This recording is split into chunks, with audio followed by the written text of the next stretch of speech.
De regreso a su programa Criterios. Julio, nos dijeron unas preguntas de la calle. ¿Qué le respondes a la gente? Bueno, son varios temas, ¿no? La primera me parece muy importante. Este muchacho Rubén que preguntaba si va a haber elecciones en Venezuela o no. Esa es la preocupación que tenemos todos. Rubén, el año pasado tocaba elecciones de gobernador y no hubo. Tocaba un referéndum y lo mataron, lo asesinaron, lo robaron. La misma elección de la Asamblea se desconoció y se sigue desconociendo. Este año toca gobernadores y alcaldes y nosotros estamos haciendo la lucha para que haya incluso elecciones. Yo lo dije en el discurso, ¿por qué no? Una nueva Asamblea Nacional, pero que vayamos también a una elección general de un nuevo gobierno. ¿Qué significa eso? Creer en la gente. ¿Una elección general estás pidiendo, Julio? Si yo tuviera la decisión en mi mano en este momento, Germán, lo que yo plantearía al país es una elección general. ¿Incluyendo? La Asamblea Nacional, una nueva Asamblea Nacional, un nuevo gobierno nacional, ojalá que un gobierno de unidad nacional con una agenda y un compromiso muy concreto, gobernadores y alcaldes que tocan este año. Es decir, aquí lo que hay que hacer es un gran plan de cómo vamos a salir del caos. Y en base a ese plan, poder tener una relegitimación de todos los poderes con un plan que una toda Venezuela. Eso es imposible, no, eso es muy fácil.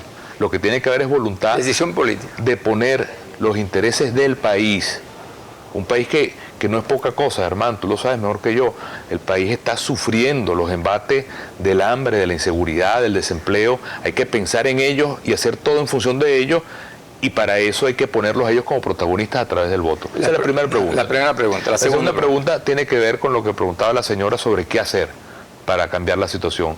Para mí el gran tema, como ella preguntaba, para cambiar esto es no solamente el voto, sino que hablo ahorita de la otra cara de la moneda, el sistema económico. Un sistema económico que tenga un Estado fuerte, pero al servicio de los pobres, pero que desmantele este petroestado corrupto que tenemos hoy, que ha permitido la corrupción más grande de la historia, pero que incentive, estimule la producción venezolana, la inversión, se abra sin complejo a que aquí venga gente de todas partes del mundo a abrir comercios, a abrir empresas, a sembrar, a comercializar, a generar riqueza en Venezuela. Eso es fundamental. ¿Tú no crees que eso, la génesis de eso es el modelo rentista que hemos vivido 100 años? Absolutamente. Hasta ahora. Absolutamente. Hasta que nosotros no le pongamos una dinamita a ese modelo rentista, todos los incentivos es para el petroestado y para la corrupción. En la Cuarta República y anterior, pues fue hubo una reproducción de los mismos males, el estatismo, las expropiaciones, que al final lo que hicieron fue impedir la creación de riqueza y empleo en Venezuela. La tercera pregunta. El otro tema se refería a él a si yo estaría dispuesto a un diálogo sincero con el gobierno. Nosotros estamos dispuestos a cualquier cosa para salir de la crisis. El diálogo tiene que ser un diálogo, yo creo que uno de los grandes problemas de este episodio que hubo ahorita es que nadie entendió bien porque no se comunicaron las cosas bien. Un diálogo abierto, el Parlamento debería ser el sitio del diálogo de una democracia. Ojalá, estamos ahora a 8 de enero, el día de hoy, pero el presidente debería ir dentro de menos de una semana a la Asamblea.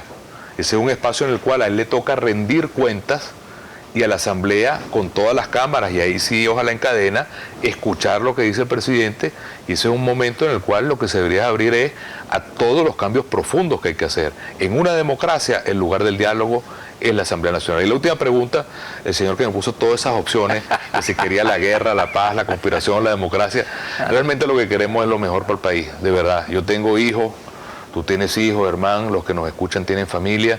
Nosotros no queremos un país donde nuestros hijos tengan menos oportunidades que nosotros. La historia es al revés. Nosotros tenemos que construirle a nuestros hijos muchas más oportunidades, mucha más paz, mucha más educación, mucho más bienestar del que tuvimos nosotros. Y hoy en Venezuela esa historia es al revés. Los hijos están condenados a tener una peor historia que sus padres, y eso tenemos que cortarlo de raíz. En todo caso, Julio, el diálogo, es decir, el próximo 13 pues debería haber una mesa de diálogo donde se sienten las partes, pero he escuchado por parte de algunas de voceros de la Mesa de la Unidad, es decir, prácticamente rompiendo relaciones. O sea, que eso no nos lleva más bien a una confrontación y limita cualquier posibilidad de acuerdo necesario para el país. Yo lo que entiendo, Germán, es que el 13 no está planteada una reunión formal, sino que fue como una especie de hito o de fecha que pusieron los mediadores para ver qué se iba a hacer con ese proceso. Una de las cosas que yo considero que hay que hacer es que toda la manera como se manejó ese proceso del diálogo no funcionó. Y yo creo que más bien lo que hay que replantearse es realmente sobre base cierta si el gobierno realmente quiere cumplir las cosas que se había planteado. La carta que escribió Monseñor Parolín, que es el segundo hombre del Vaticano, el canciller del Papa, creo que dejan de manera muy clara y muy patente y muy sólida que el gobierno, que era quien tenía que dar los pasos más decididos para poder dar un movimiento ese llamado diálogo, no lo hizo. ¿Cuáles eran? Tema de los presos políticos. En Venezuela todavía hay personas que están allí presas y nadie sabe por qué y por razones políticas. Sin embargo, hubo una liberación de varias personas, entre ellos Rosales, ¿no? Pero al final es marginal frente al hecho de que hay policías presos de hace 14 años, tienen beneficios procesales y no se les dan, tienen hasta órdenes de excarcelaciones y no se cumplen. Los militares presos también, los estudiantes, el caso de Leopoldo, el caso de Ledesma, que nadie sabe por qué está preso, una cosa trágica realmente. Y luego está el tema de lo que se necesitaba, un árbitro electoral para que, como decía este venezolano que nos preguntó Rubén, haya en Venezuela elecciones. Entonces, quien tiene más poder, como lo dijo el Papa Francisco, es el que tiene más responsabilidad. Quien tiene más poder es el que tiene que dar el primer paso.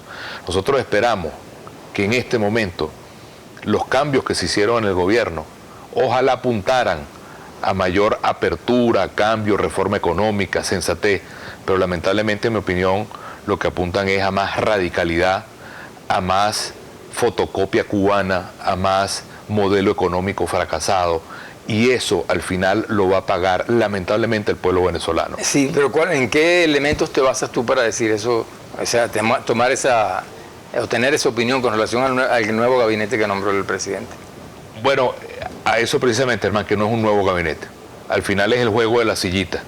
Yo no sé si ustedes vieron a Pérez Pirela en el Canal 8, que tuvo una posición muy crítica y muy valiente, que dijo, digamos la verdad, esto es lo que es el juego de la sillita, dijo Pérez Pirela.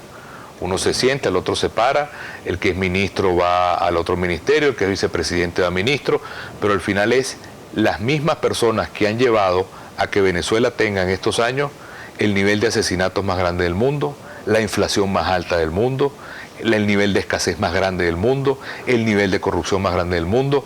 No hay cambio. ¿Y a quiénes quieres ver tú en ese gabinete? Mira, yo quisiera ver, por ejemplo, a que nosotros pudiéramos tener gente de distintos pensamientos, gente que sea especialista en las áreas como la salud. Venezuela tiene a médicos sanitaristas o gerentes médicos de la primera calidad del mundo.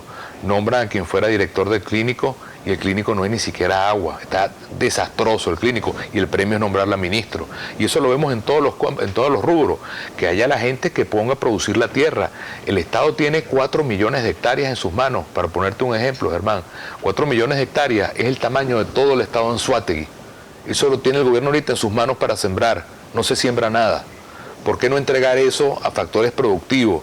No tiene que ser ni siquiera privatizar. No, yo no estoy hablando ahorita que vamos a venir con un modelo neoliberal, pero creemos lo que significa un sistema productivo donde le abramos al sector privado las puertas, a que invierta junto con el Estado, a que el Estado lo vigile, lo que queramos, pero cualquier cosa es mejor que este cementerio. ¿Nacional o internacional? Nacional o internacional. Que Venezuela, en lugar de ser el sitio donde los jóvenes se van porque no hay oportunidades, más bien que es el sitio donde la gente venga, porque es la tierra prometida, es la tierra de gracia, como dijeron sobre nuestro país, la tierra de gracia que tiene toda esta belleza, todos estos recursos, toda esta potencialidad. Es verdaderamente criminal que ese país rico, su gente esté comiendo basura en las calles. Julio, retomo un poco de las preguntas que te hicieron desde la calle con relación a las elecciones. Vienen las elecciones de gobernadores. ¿Cómo se preparan ustedes para eso? Mira, nosotros tenemos ya muchos años trabajando en unidad. Nosotros estamos preparados para hacer unas primarias, si fuera el caso. Lo que sí, aprovecho este espacio en este primer programa del año, Germán, para decirle a quienes tienen el poder en Venezuela que este año corresponden unas elecciones de gobernadores y alcaldes y que nosotros vamos a luchar para que también haya unas elecciones nacionales, porque hay las vías en la Constitución para hacerlo y porque pensamos que la única manera de que el país pueda salir del caos es apelando a la gente y que la gente vote en el país. Vamos a decirle a quienes nos ven que nos escriban a la etiqueta Asamblea en Criterio. Ya regresamos.